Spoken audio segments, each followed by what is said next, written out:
할렐루야. 하나님께서 오늘도 귀한 하루 우리 허락하여 주셨습니다. 우리 다 함께 기도함으로 6월 25일 화요일 매일 주신 기도에 하나님 앞에 드리겠습니다. 살아계신 아버지 하나님, 오늘도 우리를 사랑하여 주시고 돌보아 주시고 인도하여 주셔서 주님 전 앞으로 나오게 하시니 감사합니다. 또 온라인과 또 현장을 막론하고 하나님을 사모하고 말씀을 사모하고 또 기도를 사모하기에 이 아침에 부르셨음을 우리가 믿습니다. 하나님, 오늘도 우리가 환우들을 기억하며 기도합니다. 얼마 전 교통사고로 입원하여서 남편과 세 자녀를 두고 입원한 우리 어머니의 기도를 돌아봅니다. 차량이 폐차될 정도로 큰 사고를 당하였지만 하나님의 보호하심으로 많은 어려움 없이 입원 중에 또 치료를 받고 있습니다. 하나님, 또 퇴원하는 과정과 또 그 교통사고의 후유증이 크지 않도록 인도하여 주시고 또 남아있는 가족들, 또 특히 어린 자녀들, 세 자녀들 가운데 하나님의 은혜를 더하여 주시고 또 어머니를 위해서 기도하는 귀한 가족들 될 수 있도록 인도하여 주시옵소서. 신장 이식 후에 또 신우 신염 증세로 어려움을 겪고 있는 권사님의 기도가 있습니다. 또 남편의 기도가 있고 자식들의 기도가 있습니다. 하나님, 적지 않은 나이 가운데 온전히 회복할 수 있도록 인도하여 주시고 또 교회를 오고 가기에 아직 어려운 상황과 또 연세인데 하나님께서 돌보아 주시고 무엇보다 그 마음 가운데 예배와 하나님을 사모하는 마음이 식지 않도록 인도하여 주시옵소서. 하나님, 우리 교회 환우들 위해서 우리가 많이 또 잘 알지는 못할지라도 우리가 함께 기도하며 또 특히 중한 질병 가운데 있는 환우들 하나님께서 품어주시기를 간절히 소원합니다. 하나님, 사랑하는 우리 교회의 미래와 이전을 위하여서 잠시 기도하건대 하나님께서 예비해 두시고 하나님께서 기뻐하시고 또 우리 교회를 위하여 또 우리 교회가 마땅히 나아가야 할 그곳에 하나님 장소를 마련하여 주시고 또 우리가 기쁨으로 함께 동참할 수 있도록 역사하여 주시옵소서. 하나님, 또 장점이 있으면 또 단점도 있을 것인데 또 하나님, 내가 가고자 하면 가지 못하는 또 여러 이유도 있을 것인데 그 모든 상황들 가운데서 성령 하나님 주관하여 주셔서 진정 우리가 교회를 이전하는 것이 성령 행전의 발걸음이 되게 하여 주시고 하나님께서 기뻐하시는 발걸음, 하나님께서 원하시는 발걸음, 또 지역과 사회와 한국 교회가 꼭 필요한 발걸음 되도록 인도하여 주시옵소서. 하나님, 오늘도 겸손하게 하나님 앞에 나왔습니다. 우리의 마음 가운데 하나님의 말씀을 뿌려주시고 하나님의 귀한 손길로 하나님의 말씀을 우리 마음판에 새기어 주시옵소서. 그 말씀 가지고 오늘도 나아가게 하여 주시고 힘과 용기를 얻도록 인도하여 주옵소서. 예수님의 이름으로 기도하옵나이다. 아멘. 오늘 우리에게 주신 하나님의 말씀은 사도행전 26장 1절에서 18절입니다. 사도행전 26장 1절에서 18절 말씀 우리 한 절씩 교독하고요. 18절은 같이 읽겠습니다. 아그리빠가 바울에게 이르되 너를 위하여 말하기를 네게 허락하노라 하니 이에 바울이 손을 들어 변명하되 아그리빠 왕이여, 유대인이 고발하는 모든 일을 오늘 당신 앞에서 변명하게 된 것을 다행히 여기나이다. 특히 당신이 유대인의 모든 풍속과 문제를 아심이니이다. 그러므로 내 말을 너그러이 들으시기를 바라나이다. 내가 처음부터 내 민족과 더불어 예루살렘에서 젊었을 때 생활한 상황을 유대인이 다 아는 바라. 일찍부터 나를 알았으니 그들이 증언하려 하면 내가 우리 종교의 가장 엄한 팔을 따라 바리새인의 생활을 하였다고 할 것이라. 이제도 여기 서서 신문 받는 것은 하나님이 우리 조상에게 약속하신 것을 바라는 까닭이니 이 약속은 우리 12지파가 밤낮으로 간절히 하나님을 받들어 섬김으로 얻기를 바라는 바인데 아그리빠 왕이여, 이 소망으로 말미암아 내가 유대인들에게 고소를 당하는 것이니이다. 당신들은 하나님이 죽은 사람을 살리심을 어찌하여 못 믿을 것으로 여기나이까?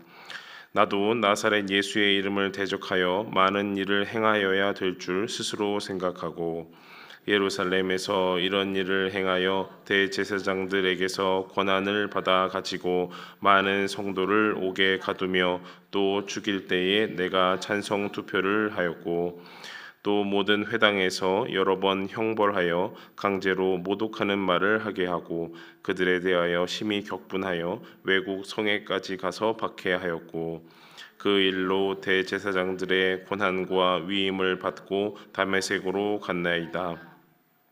왕이여 정오가 되어 길에서 보니 하늘로부터 해보다 더 밝은 빛이 나와 내 동행들을 둘러 비추는지라. 우리가 다 땅에 엎드러짐에 내가 소리를 들으니 히브리 말로 이르되 사울아 사울아 네가 어찌하여 나를 박해하느냐 가시체를 뒷발질하기가 네게 고생이니라. 내가 대답하되 주님 누구시니이까 주께서 이르시되 나는 네가 박해하는 예수라. 일어나 너의 발로 서라. 내가 네게 나타난 것은 곧 네가 나를 본 일과 장차 내가 네게 나타날 일에 너로 종과 증인을 삼으려 함이니 이스라엘과 이방인들에게서 내가 너를 구원하여 그들에게 보내어 그 눈을 뜨게 하여 어둠에서 빛으로 사탄의 권세에서 하나님께로 돌아오게 하고 죄 사함과 나를 믿어 거룩하게 된 무리 가운데서 기업을 얻게 하리라 하더이다. 아멘. 네, 어떻게 이 말씀 같이 함께 잘 읽어주셨습니다. 어제 말씀에 이어서 이제 아그리빠 왕, 아그리빠 2세 앞에서 자신을 변호하는 바울의 말을 볼 수가 있고요. 그 베스도 총독과는 다르게 그 바울에게 조금 더 친절하게 그리고 바울의 말에 조금 더 궁금증을 여기는 그 아그리빠 왕의 모습을 시작으로 오늘 본문이 시작을 합니다. 아그리빠 2세 왕은 친로마적이고 당연하지만 친로마적이고 또 부도덕한 그런 왕으로 알려져 있고 또 오늘 3절에도 나왔지만 유대 풍습과 전통에 익숙한 사람으로 알려져 있습니다. 그의 동생인 드루실라 그러니까 베스도 총독의 전임자였던 벨릭스 총독의 부인, 자기의 여동생이자 전임 총독의 부인인 드루실라가 유대 여자였지 않습니까? 그래서 알게 모르게 그리고 자신이 다스리는 그 관할인 유대의 땅의 그런 전통과 그들의 종교에 대한 내용을 어느 정도 잘 알 것이다라고 바울은 말을 하는데요. 자기 변호에 앞서서 오늘 26장 1절에서 18절의 말씀 흐름을 한번 좀 간단히 보겠습니다. 26장 1절에서 18절 오늘 본문의 흐름을 세 군데로 나눠 보면요. 1절에서 8절까지 바울이 자기 변호를 합니다. 이스라엘의 소망에 대해서 자기 변호를 하고요. 또 9절에서 12절까지는 교회와 예수를 박해했던 자신의 과거를 말을 하고요. 13절에서 18절까지는 다메섹 경험, 그래서 열방의 빛으로 부름받은 자신의 경험을 고백을 합니다. 자기를 변호하는 그래서 자기의 무죄를 변호하는 것을 넘어서서 자신의 삶을 보여주고 또 자신이 경험했던 그 복음 사건을 드러내는 것을 볼 수가 있습니다. 보통 심판대에 서서 자신을 변호하고 변명하려 하면은 내가 무죄하다는 증거를 들든지 아니면 상대의 증언이나 증거를 이렇게 반박하는 그런 주장을 해야 할 것인데 오히려 그것을 기회 삼아서 하나님의 역사를 하나님이 주신 그 복음 사건을 증언하는 일을 오늘 바울이 하고 있다라는 것이죠. 그래서 무죄를 변호하지 않고 복음 전파의 길을 삼은 것이 오늘 본문의 특징이라고 할 수가 있겠습니다. 바울의 이 복음 전파, 자신의 무죄함을 드러내는 것이 아니라 자신이 겪은, 자신이 체험한 그 하나님 사건을 이야기하는데요. 그 하나님 사건으로 말미암아 자신이 이렇게 바뀌었다라는 것인데 그 이유가 뭐냐? 이스라엘의 소망 때문이다라고 말을 합니다. 밤낮으로 우리 조상들이 또 우리 12지파가 하나님 앞에 밤낮으로 기도하고 바랐던 것, 이스라엘의 소망 때문에 내가 지금 이렇게 고소고발을 당하였다라고 말을 하는 것이죠.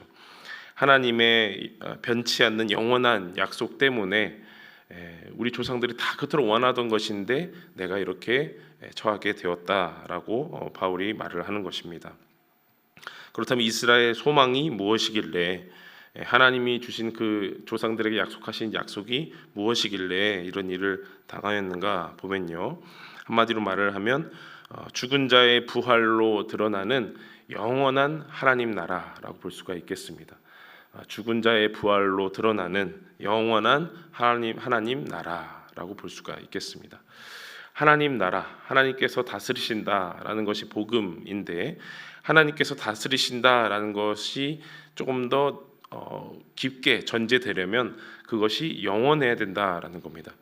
마치 어떤 로마의 총독처럼, 로마의 분봉왕처럼 누구는 2년, 누구는 한 20년, 결국 해서 뭐 몇 년도에 죽었다, 이렇게 정해져 있는 그런 임기라고 한다면 그것을 어찌 하나님의 역사, 하나님의 통치라고 할 수가 있겠습니까?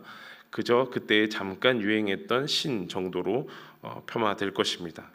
그러나 하나님 나라의 소망, 이스라엘 소망이라고 한다면 영원한 그 통치, 영원한 다스리심이 전제가 되어야 할 것인데, 그것에 아주 중요한 그 키포인트로, 주제로 죽음을 이긴 부활, 그래서 죽은 자를 살리신 하나님의 부활의 능력을 소망으로 삼고 있다라고 고백을 하는 것이죠. 이것은 어제 오늘의 이야기가 아니라 이스라엘 민족의 그 시초 때부터 그렇게 엿볼 수 있는 것인데요. 출애굽기 19장 5절에서 6절 말씀을 우리가 힌트로 볼 수가 있겠습니다. 우리 다 함께 읽어볼까요? 시작.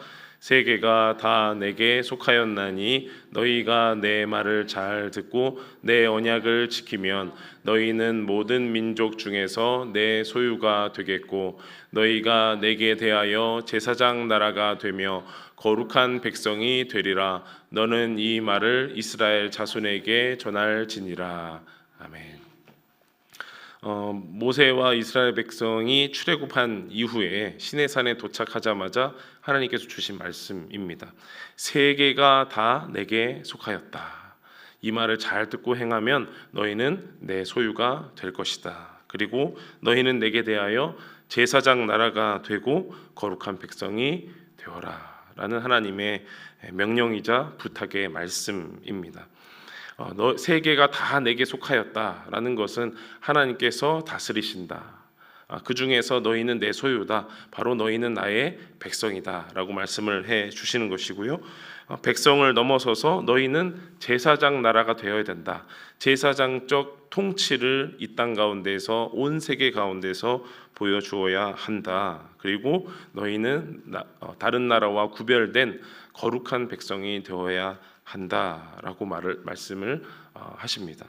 즉 하나님 나라의 영원한 그 소망을 품을 수 있도록 모세 시절부터 이스라엘 민족이 태동하던 그 시기 때부터 하나님께서 약속을 주신 것이죠. 그래서 바울은 오늘 말씀에 계속해서 내 민족은, 우리 종교는, 우리 조상들은, 우리 12지파는 하면서 자신의 그 민족 사랑에 대해서, 그리고 이것은 자신의 일방적인 또 개인적인 주장이 아니라 민족의 시초 때부터 이어온 그 소망이다라고 바울은 말한 것입니다. 그러나 그 믿었던 동족에게, 사랑한 그 동족에게 고소를 당한 바울의 모습을 우리가 보게 되는 것이죠. 이스라엘 소망 때문에 바울이 이렇게 고소를 당하였는데, 그러면 유대인들이 원한 소망은 무엇이길래, 바울이 원한 그 이스라엘 소망, 바울이 품은 그 이스라엘의 소망은 영원한 하나님 나라의 통치라고 말씀드렸는데요. 그러면 그것이 그렇게 꼴보기 싫었던 유대인들의 소망은 무엇이길래 이랬을까? 한마디로 말을 하면 옛 다윗 왕국의 회복과 기득권 유지라고 볼 수가 있겠습니다. 그 옛날 화려하였고 명성이 자자했던 다윗 왕국의 회복, 그리고 현재 자신들이 갖고 있는 기득권 유지, 이렇게 볼 수가 있겠습니다. 정치적으로, 경제적으로, 국방적으로, 군사적으로 다 독립이 되기를 원하지만 그 가운데서 자신들의 기득권은 여전히 유지가 되는 그런 상황을 유대인들이 바랐던 것이죠. 그래서 메시아를 바라고 그리스도를 바라고 선지자의 예언을 다 옳게 여기지만 그 메시아를 바라지만 나사렛 예수는 아니야라는 거죠. 그 성경 말씀을 다 옳고 우리가 율법을 지키지만 지금은 아니야라고 말을 하는 것입니다. 제가 전임 사역을 처음 시작하던 그 즈음에 한 3년차, 4년차 되던 시기였습니다. 이제 두 번째 교회에서 사역을 하는 시기가 되었어요. 두 번째 교회를 사역을 시작을 하면서 텅 빈 교회를 이제 둘러보는 시간이 있었습니다. 그러면서 그 원로 장로님의 그 면담을 하는 시간이 있었어요. 뭐 그냥 인사차 얘기를 들으면서 커피 한 잔 마시는 그런 시간이었는데 그 장로님이 입버릇처럼 거의 이렇게 한 대사의 첫 문장을 늘 똑같이 이렇게 시작을 하였는데 그게 무슨 말씀이셨냐면 옛날에는 우리 교회가 300명일 때가 있었다 이렇게 얘기를 이제 하시는 거예요. 현재는 한 100여 명 남짓 모이는 그런 상황이었는데 옛날에 그 시절에는 또 옛날에 누구 목사가 있었을 때는 300명을 있었다라고 하면서 교회를 이렇게 함께 둘러보게 하셨습니다. 그 교회는 제가 있었을 때도 지금도 아직 그 정도의 인원수를 달하지는 못하지만 여전히 그래도 사람과 교제를 넘치는 교회라고는 알고 있습니다. 전에 들었습니다만 아직도 옛 영광에 그렇죠? 옛 영광에 또 예전 목사님이 있었을 시절에 그 영광만을 회상하는 그런 얘기를 들으면서 좀 아쉬웠어요. 지금 어떻게 좀 잘하고 싶고 지금 하나님의 역사가 일어나면 좋겠고 지금 있는 사람들이 더 하나님 앞에 가까이 나아갔으면 하는 그 마음으로 이제 교회에 부목사로 부임을 했는데 예전엔 이랬고 예전엔 저랬고 그 얘기를 듣다 보니까 이제 처음부터 좀 김이 빠지는 느낌이 들었어요. 유대인들은 어땠을까? 바울이 이렇게 말을 했을 때 우리 동족을 위해서 우리를 위해서 하나님께서 이렇게 소망을 주셨다라고 말을 했는데 그게 그렇게 듣기 싫었을까? 그게 그렇게 반대되는 얘기였을까? 이렇게 생각을 해보게 되었습니다. 그들의 입장을 이해 못하는 게 아니었죠. 왜냐하면 바울이 사울이었을 때 바리새파의 엄한 그 종파를 따라서 또 가말리엘의 그 문화생이었고 누구보다도 히브리인 중에 히브리인이었고 이스라엘 중에 이스라엘인이었는데 사울이었던 그 시절에 그렇게 예수님을 또 교회를 박해하는 그 과거도 있었는데 어찌 그 뜻을 이해하지 못하겠습니까? 그렇지만 그 하나님의 그 복음, 하나님이 주신 그 소망을 정말 깨닫고 나니까 전하지 않을 수 없는 그런 상황에 처해 있었다라는 것이죠. 그러던 중에 이제 담에서 가는 길에서 부활하신 예수님을 경험하고 말미암아 하나님께 완전히 이렇게 돌아서게 되는 바울의 모습을 우리가 잘 알 수 있는 것이죠. 하나님 경험을 한 부활하신 주님을 만난 그 경험을 한 그곳에서 예수님이 이렇게 말씀하십니다. 나는 네가 박해하는 예수다. 네가 가시체 뒷발질하기가 참 고생이구나. 이렇게 예수님께서 말씀을 하세요. 가시체를 뒷발질한다라는 얘기가 무슨 말이냐면 그 헬라 시대에 그 시대에 신을 대적하는 사람을 조롱하는 그런 표현이라고 합니다. 인간이 신을 대적한다는 게 말이 안 되고 참 의미 없는 도전이지 않습니까? 그래서 가시체를 계속 이렇게 뒷발질하면서 자기를 자해하면서 자기 파괴를 하는 그런 무의미한 그런 행동이다라는 것이죠. 그러니까 바울이 예수님을 박해하고 예수 믿는 도를 믿는 남녀를 이렇게 결박하고 옥에 가두는 그것이 참 의미 없는 행동이야. 너를 파괴하는 행동이야. 얼른 깨달아라라고 하는 주님의 말씀인 것이죠. 그래서 오늘 예수님의 역사와 바울의 역사 오늘 표현을 통해서 바울의 예수님의 역사와 바울의 역사 두 가지를 한번 볼 수가 있는데요. 한번 표를 보면요. 바울을 부르신 예수님의 역사 이렇게 세 가지가 먼저 있습니다. 왼쪽에 첫 번째는 예수님이 다메섹 도상에서 바울에게 나타나셨습니다. 그리고 두 번째는 하나님 나라를 위하여서 종과 증인으로 삼으셨습니다. 세 번째는 이스라엘과 이방인을 위하여 그들 가운데에서 바울을 구원하여서 다시 그들에게 보내주셨습니다. 이것이 바울을 부르신 예수님의 역사고요.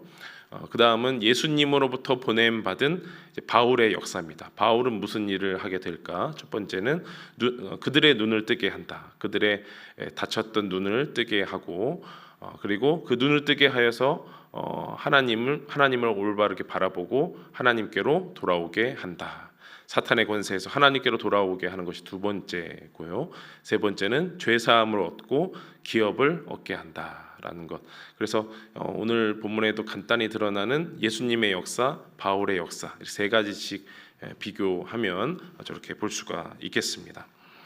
영원한 하나님 나라의 통치를 향하여서 바울은 사람들의 눈을 뜨게 하고 또 사탄의 권세, 죽음의 권세 아래 놓였던 그들을 살아계신 하나님께로 돌아오게 하는 것입니다. 그리고 궁극적으로 그런 죄악의 권세에서 사함을 받고 또 하나님께서 그 옛날 조상들에게로부터 약속하신 그리고 유대인과 이방인을 넘어서서 그들에게 천국 기업을 얻게 하신다라는 것이죠. 이것은 바울이 지어낸 말이 아니라 아브라함 때부터 하나님께서 주신 언약의 말씀입니다. 마지막으로 창세기 12장 3절의 말씀 우리 보겠습니다. 다 함께 한번 읽어볼까요? 시작. 너를 축복하는 자에게는 내가 복을 내리고 너를 저주하는 자에게는 내가 저주하리니 땅의 모든 족속이 너로 말미암아 복을 얻을 것이라 하신지라. 아멘. 아브라함 한 사람에게 주신 약속이지만 유대인들 전체에게 주셨던 약속이기도 하고 또 바울에게 주신 약속이기도 하고 지금 우리에게도 주신 약속입니다. 땅의 모든 족속이 너로 말미암아 복을 얻을 것이라. 땅의 모든 가정이 너로 말미암아 복을 얻을 것이라. 땅의 모든 내가 만나는 공동체와 사람과 관계와 상황이 너로 말미암아 복을 얻을 것이라. 하나님께서 오늘 우리에게 주신 말씀입니다. 이전의 상황이 어떠했든지 또 우리의 삶이 얼마나 기구했든지 간에 하나님 나라의 그 영원한 그 소망을 품고 살아가는 우리에게 하나님께서 너로 말미암아 너를 만나는 모든 상황과 관계와 공동체가 복을 얻을 것이라 이렇게 약속해 주십니다. 오늘 말씀을 통하여서 나를 통하여서 일하실 하나님을 기대하며 또 오늘 아침 힘차게 시작하시기를 간절히 바랍니다. 기도하겠습니다. 하나님, 우리를 통하여서 하나님의 역사가 일어날 줄 믿습니다. 우리에게 복음 주심으로 말미암아 또 우리가 소망을 품고 하나님께로 온전히 나아가며 하나님께서 원하시는 그 일을 오늘도 행하기를 소원합니다. 내가 얼마나 큰 일, 얼마나 작은 일을 하든지 간에 나를 통하여서 천하 만민이 복을 얻을 것을 믿고 나아갑니다.